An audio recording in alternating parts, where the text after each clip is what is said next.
ದೇವನಹಳ್ಳಿ ಕೃಷಿ ಭೂಮಿ ಸ್ವಾಧೀನ ಕೈಬಿಟ್ಟ ಸರ್ಕಾರ, ಅನ್ನದಾತರ ಹೋರಾಟಕ್ಕೆ ದೊಡ್ಡ ಗೆಲುವು.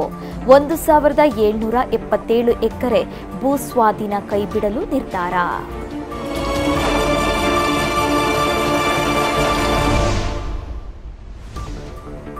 ಸರ್ಕಾರದಲ್ಲಿ ಮುಂದುವರೆದ ಅಸಮಾಧಾನ. ಇಂದು ಕೂಡ ಸಚಿವರ ಜೊತೆ ಸುರ್ಜೇವಾಲಾ ಮ್ಯಾರಥಾನ್ ಸಭೆ, ಅಭಿಪ್ರಾಯ ಸಂಗ್ರಹ.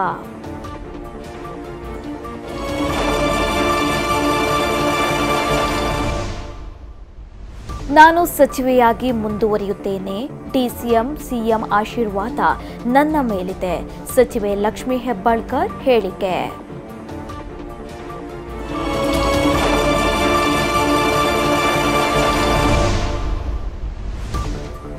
ಆಹಾರ ಪದಾರ್ಥಗಳ ಮೇಲೆ ಆಹಾರ ಇಲಾಖೆ ಕಣ್ಣು.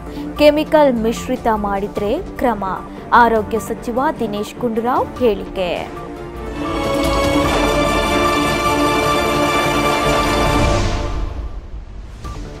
ದಕ್ಷಿಣ ಕನ್ನಡದ ಗ್ರಾಮೀಣ ಭಾಗದಲ್ಲಿ ನಿರಂತರ ಮಳೆ.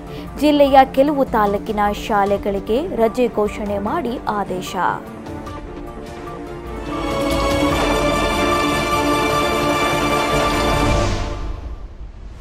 ರಷ್ಯಾ ವಿರುದ್ಧ ಉಕ್ರೇನ್ ಯುದ್ಧ.